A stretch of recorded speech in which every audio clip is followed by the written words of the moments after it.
இப்போ ஒரு ஒரு இன்ஃப்ளூயன்சர் அப்படிங்கிறத தாண்டி நம்மளுக்கு ஒரு இலக்குன்னு ஒன்று இருக்கும் இல்லையா? ஆமா. இன்ஃப்ளூயன்சர் தான் இலக்கா? இல்லை அதையும் தாண்டி நடிக்கிறது, அரசியல் அந்த மாதிரி எதுவும்? இல்லை சொன்னா சிரிக்கக்கூடாது. சொல்லல, சிரிக்க மாட்டோம். சொல்லுங்க. இல்லை ஆக்சுவலாக படம் பெரிய படம் கிடையாது, ஒரு சின்ன ஷார்ட் ஃபிலிம் ரெடி பண்ணணும் எடுக்கணும்னு சொல்லி ஒரு ஆசை இருக்கு. ஆஸ் அ டேரக்டரா? ஆமா, நீங்க ஏற்கனவே ஒரு ஷார்ட் ஃபிலிம் நடிச்சிருக்கீங்களா? நடிச்சிருக்கிறேன். ஸோ எழுதி இப்போ கொஞ்சம் ஒரு ஒரு எழுதி வச்சு ஒரு பேஜ் எழுதி வச்சிருக்கோம் வச்சுக்கோங்களேன்.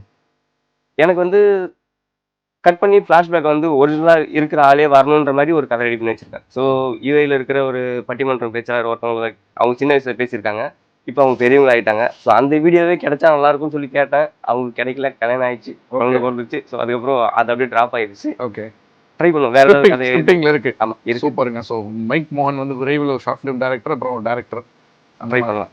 கண்டிப்பா கண்டிப்பா கண்டிப்பா. ஏன்னா அந்த அளவுக்கு நீங்க உங்களுடைய வீடியோஸும் சரி, நீங்க பண்ணக்கூடிய விஷயம் இண்டிவிஜுவலா பண்ணிட்டு இருக்கீங்க இல்லையா?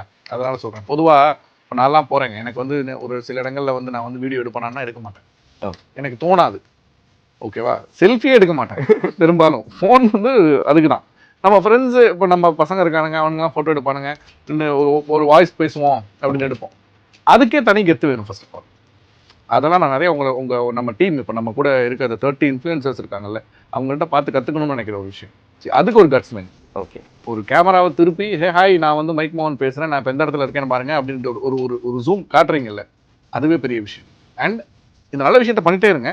கூடவே என்டர்டெயின் அப்படிங்கிற ஒரு விஷயத்தை தாண்டி இன்ஃபர்மேஷன் கொடுங்க.